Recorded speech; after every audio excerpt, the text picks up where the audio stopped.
भारतीय खाद्य संरक्षा एवं मानक प्राधिकरण FSSAI, खाद्य संरक्षा एवं मानक अधिनियम 2006 FSS अधिनियम के तहत स्थापित एक स्वायत्त सांविधिक निकाय है। स्वास्थ्य एवं परिवार कल्याण मंत्रालय भारत सरकार FSSAI का प्रशासनिक मंत्रालय है। मुख्यालय दिल्ली। स्थापना FSS अधिनियम 2006 उन विभिन्न अधिनियमों एवं आदेशों को समेकित करता है जो अब तक विभिन्न मंत्रालयों और विभागों में खाद्य संबंधी मुद्दों से निपटने में सहायक थे, जैसे खाद्य अपमिश्रण निवारण अधिनियम 1954, फल उत्पाद आदेश 1955, मांस खाद्य उत्पाद आदेश 1973, वनस्पति तेल उत्पाद नियंत्रण आदेश 1947, खाद्य तेल पैकेजिंग विनियमन आदेश 1988, दूध और दुग्ध उत्पाद आदेश 1992। FSS अधिनियम 2006 लागू होने के बाद इन्हें निरस्त कर दिया गया था। परिणामस्वरूप 2008 में FSSAI की स्थापना हुई, लेकिन इसके नियमों और प्रमुख विनियमों को अधिसूचित किए जाने के उपरांत वर्ष 2011 में खाद्य प्राधिकरण का कार्य प्रभावी ढंग से शुरू हुआ। यह विशुद्ध नियामक शासन के बजाय स्व अनुपालन पर ध्यान केंद्रित करने के साथ ही बहुस्तरीय से एकल नियंत्रण की ओर परिवर्तन को भी चिन्हित करता है। FSSAI के कार्य खाद्य सुरक्षा मानकों एवं दिशा निर्देशों को निर्धारित करने के लिए नियमों का निर्धारण, FSSAI खाद्य व्यवसायों के लिए लाइसेंस और प्रमाणन प्रदान करना, खाद्य व्यवसायों में कार्यरत प्रयोगशालाओं हेतु प्रक्रिया एवं दिशा निर्देश निर्धारित करना, नीति निर्माण में सरकार को सलाह देना, खाद्य उत्पादों में संदूषकों के बारे में डेटा एकत्र करना, उभरते जोखिमों की पहचान करना और त्वरित चेतावनी प्रणाली शुरू करना, खाद्य सुरक्षा के संबंध में देश भर में एक सूचना नेटवर्क तैयार करना, खाद्य सुरक्षा एवं खाद्य मानकों के संबंध में सामान्य जागरूकता को बढ़ाना। खाद्य सुरक्षा और मानक अधिनियम 2006 की मुख्य विशेषताएं। इस अधिनियम का उद्देश्य बहुस्तरीय और बहुविभागीय नियंत्रण से एकल नियंत्रण की ओर बढ़ते हुए खाद्य सुरक्षा एवं मानकों से संबंधित सभी मामलों हेतु एकल संदर्भ बिंदु स्थापित करना है। अधिनियम के अंतर्गत FSSAI तथा प्रत्येक राज्य के लिए राज्य खाद्य सुरक्षा प्राधिकरणों की स्थापना हुई। खाद्य सुरक्षा और मानक अधिनियम 2011 के मुख्य प्रावधान व विशेषताएं। नियमों में खाद्य सुरक्षा मामलों के अधिनिर्णय हेतु खाद्य सुरक्षा अपीलीय अधिकरण एवं अपीलीय अधिकरण के पंजीयक का प्रावधान किया गया है। इसमें लाइसेंसिंग एवं पंजीकरण, खाद्य व्यवसायों की लेबलिंग एवं उत्पादों की पैकेजिंग, खाद्य उत्पाद मानक तथा खाद्य योजक विनियमन शामिल है। ये गैर निर्दिष्ट खाद्य और खाद्य सामग्री के विक्रय या अनुमोदन पर रोक लगाता है तथा प्रतिबंधित करता है ऐसे तत्व मानव स्वास्थ्य को हानि पहुंचा सकते हैं। ये जैविक खाद्य पर खाद्य सुरक्षा एवं मानकों का प्रावधान करता है तथा खाद्य विज्ञापन को नियंत्रित करता है। FSSAI की संरचना। FSSAI में एक अध्यक्ष तथा 22 अन्य सदस्य होते हैं, जिनमें 1/3 महिलाएं होती हैं। FSSAI के अध्यक्ष की नियुक्ति केंद्र सरकार द्वारा की जाती है। खाद्य प्राधिकरण को मानक स्थापित करने में वैज्ञानिक समितियों एवं पैनलों तथा प्रवर्तन एजेंसियों के साथ समन्वय में केंद्रीय सलाहकार समिति के माध्यम से सहायता प्रदान की जाती है। प्रवर्तन की प्राथमिक जिम्मेदारी काफी हद तक राज्य खाद्य सुरक्षा आयुक्तों की है।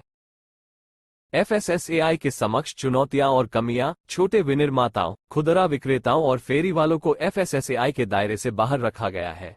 ये असंगठित खाद्य क्षेत्र में बहुत योगदान देते हैं तथा कम कीमतों के कारण अधिकांश आबादी इन क्षेत्रों से खाद्य उपभोग पसंद करती है। खाद्य परीक्षण प्रयोगशालाओं जैसे बुनियादी ढांचे का अभाव। राष्ट्रीय परीक्षण और अंशशोधन प्रयोगशाला प्रत्यायन बोर्ड NABL से मान्यता प्राप्त केवल 87 प्रयोगशालाएं हैं, जबकि भारत में 1500 से अधिक निजी प्रयोगशालाएं हैं। राज्य खाद्य प्रयोगशालाओं और उनकी सहायक प्रयोगशालाओं में कुशल जनशक्ति एवं कार्यात्मक खाद्य परीक्षण उपकरणों की कमी के परिणामस्वरूप खाद्य नमूनों के परीक्षण में कमी आई। राज्यों में लाइसेंसिंग और प्रवर्तन अधिकारियों की अत्यधिक कमी है, जिसने खाद्य सुरक्षा उपायों को गंभीर रूप से प्रभावित किया है। यह निकाय केवल प्रकृति में निर्देशात्मक रहा है तथा खाद्य उद्योग में सुरक्षा, गुणवत्ता और स्वच्छता सुनिश्चित करने में विफल रहा है।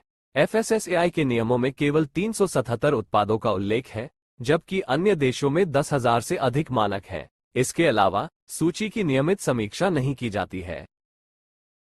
FSSAI के पास खाद्य कानूनों के व्यापक दायरे की निगरानी करने के लिए बहुत कम धन है। इसके अतिरिक्त खाद्य निरीक्षण के लिए कोई मानक प्रथाएं नहीं है। ये प्रक्रिया ज्यादातर विवेकाधीन है। बोझिल और लंबी अनुमोदन प्रक्रियाओं ने FSSAI से उत्पादों के लिए प्री लॉन्च अनुमोदन में 1 वर्ष से अधिक का विलंब किया है।